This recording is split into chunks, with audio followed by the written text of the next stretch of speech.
सेना की बहादुरी को रक्षा मंत्रालय ने सराहा तो झूठ की राजनीति को लगाई लताड़। भारतीय सेना ने तवांग में दिखाई बहादुरी, राजनाथ ने राहुल को सुनाई खरी खोटी। रक्षा मंत्री राजनाथ सिंह ने शनिवार को कहा कि गलवान घाटी और संघर्ष और अरुणाचल प्रदेश के तवांग सेक्टर में हालिया गतिरोध के दौरान भारतीय सैनिकों ने जिस बहादुरी और साहस का प्रदर्शन किया, उसकी जितनी भी प्रशंसा की जाए कम है। भारतीय वाणिज्य एवं उद्योग महासंघ फिक्की में एक कार्यक्रम के दौरान संबोधन में सीएम ने यह बयान दिया, झूठ के आधार पर नहीं की जा सकती राजनीति। राजनाथ सिंह का यह बयान चीन के साथ सीमा विवाद को लेकर राहुल गांधी के बयान के एक दिन बाद आया है, जिसमें कांग्रेस नेता ने सरकार पर वास्तविक नियंत्रण रेखा एलएसी पर चीन द्वारा उत्पन्न खतरे को कम करके आंकने का आरोप लगाया और कहा कि सरकार सो रही है और स्थिति को स्वीकार करने के लिए तैयार नहीं है। रक्षा मंत्री ने गांधी पर चीन के साथ सीमा विवाद से निपटने में सरकार की मंशा पर संदेह करने के लिए कांग्रेस नेता राहुल गांधी पर परोक्ष रूप से निशाना साधा और कहा कि झूठ के आधार पर राजनीति नहीं की जा सकती। सशस्त्र बलों की बहादुरी को रक्षा मंत्री ने सराहा। उन्होंने कहा, चाहे वह गलवान हो या तवांग, सशस्त्र बलों ने जिस तरह से बहादुरी और वीरता का प्रदर्शन किया, उसके लिए उनकी जितनी भी प्रशंसा की जाए वह कम है। राजनाथ ने कहा, हमने विपक्ष के किसी भी नेता की मंशा पर कभी सवाल नहीं उठाया, हमने केवल नीतियों के आधार पर बहस की है। राजनीति सच्चाई पर आधारित होनी चाहिए, लंबे समय तक झूठ के आधार पर राजनीति नहीं की जा सकती। उन्होंने कहा, समाज को सही दिशा में ले जाने की प्रक्रिया को राजनीति कहा जाता है। हमेशा किसी की मंशा पर संदेश करने का कारण मेरी समझ में नहीं आता। भारतीय और चीन सैनिक के बीच 9 दिसंबर को अरुणाचल प्रदेश के तवांग सेक्टर के व्यंग्य क्षेत्र में ताज़ा संघर्ष हुआ, जो जून 2020 में गलवान घाटी में घातक झड़प के बाद इस तरह की पहली बड़ी घटना थी, जो दशकों में दोनों पक्षों के बीच सबसे गंभीर सैन्य संघर्ष रहे हैं। किसी की जमीन पर कब्जा नहीं करना चाहता है भारत।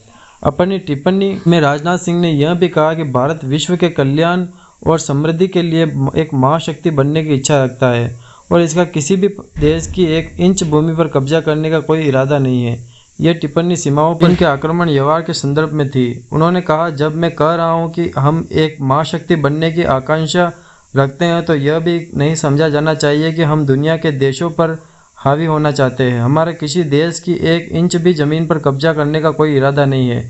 सीएम ने कहा, अगर हम एक महाशक्ति बनना चाहते हैं तो हम विश्व कल्याण और समृद्धि के लिए एक महाशक्ति बनना चाहते हैं। दुनिया हमारा परिवार है।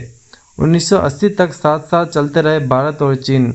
रक्षा मंत्री ने यह भी कहा कि आज़ादी के समय भारत की अर्थव्यवस्था 6-7 बड़ी अर्थव्यवस्थाओं में से एक थी और जब चीन 1949 की क्रांति के बाद नई अवस्था का गवाह बना, तब उसकी जीडीपी भारत से कम थी।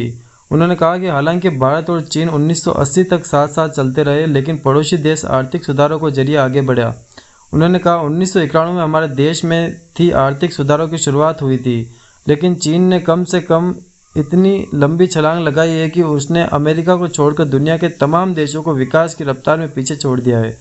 रक्षा मंत्री ने कहा, भारत ने 21वीं सदी में शीर्ष 10 अर्थव्यवस्थाओं की सूची में वापसी की, लेकिन जिस तरह का विकास भारत में होना चाहिए था वह नहीं हुआ। उन्होंने कहा कि 2014 में जब नरेंद्र मोदी प्रधानमंत्री बने, तब विकास के एक नए युग की शुरुआत हुई। सिंह ने कहा कि जब मोदी सरकार का प्रभार संभाला, तब भारतीय अर्थव्यवस्था वैश्विक रूप से 9वीं सबसे बड़ी अर्थव्यवस्था हुआ करती थी और इसका आकार करीब $2 ट्रिलियन का था। 5वीं सबसे बड़ी अर्थव्यवस्था वाला देश भारत। उन्होंने कहा, आज भारत की अर्थव्यवस्था 5वीं सबसे बड़ी अर्थव्यवस्था बन गई है और इसका आकार $3.5 ट्रिलियन का हो गया है। अपने संशोधन में सिंह ने बुनियादी ढांचा, स्वास्थ्य, शिक्षा, बैंकिंग, व्यापार और निवेश, प्रत्यक्ष विदेशी निवेश और समग्र आर्थिक सुधारों के क्षेत्र में मोदी के नेतृत्व वाली सरकार की उपलब्धियों को भी गिनाया। उन्होंने कहा, 2013 का वह समय याद कीजिए जब निवेश कंपनी मॉर्गन स्टैनली ने फ्रेंचाइल 5 शब्द गढ़ा था, जो दुनिया के 5 देश थे जिनकी अर्थव्यवस्था बुरी तरह लड़खड़ा रही थी। इस फ्रेंचाइल 5 देश में तुर्की, ब्राज़ील, दक्षिणी अफ्रीका, इंडोनेशिया और भारत थे। उन्होंने कहा, आज भारत इस फ्रेजाइल 5 शब्द की श्रेणी से बाहर निकल आया है और दुनिया की सबसे फेबुलस 5 अर्थव्यवस्थाओं में शामिल हो गया है। रक्षा मंत्री राजनाथ सिंह ने महंगाई पर क्या कहा? राजनाथ सिंह ने कहा कि प्रधानमंत्री नरेंद्र मोदी के नेतृत्व में विश्व पटल पर भारत का कद काफ़ी बड़ा है। उन्होंने कहा कि अब भारत विश्व मंच पर एजेंडा सेट करने की दिशा में काम कर रहा है। इसी के साथ रक्षा मंत्री ने महंगाई समेत उन कुछ समस्याओं के बारे में भी बात की जिनका देश सामना कर रहा है। उन्होंने कहा कि वैश्विक आपूर्ति श्रृंखला के में योगदान और कोविड-19 महामारी तथा यूक्रेन संघर्ष के कारण वैश्विक आपूर्ति श्रृंखला एवं रसद आपूर्ति के बाधाओं की वजह से मुद्रास्फीति बढ़ी है। शी ने कहा, मुद्रास्फीति की समस्या एक मुद्दे के रूप में हमारे सामने है। वास्तव में जब यूक्रेन संघर्ष हमारे सामने आया तब दुनिया कोविड-19 के कारण आपूर्ति श्रृंखला में व्यवधान और रसद बाधाओं से पूरी तरह से उभर नहीं पाई थी। रक्षा मंत्री ने कहा, कारण जो भी हो, अगर समस्या हमारे सामने है तो उसका समाधान हमें ही खोजना होगा। भारत ही नहीं, पूरी दुनिया की अर्थव्यवस्था बहुत मुश्किल दौर से गुजर रही है, लेकिन अगर आप देखें तो अन्य देशों की तुलना में भारत मुद्रास्फीति कम है। जय हिंद, जय भारत।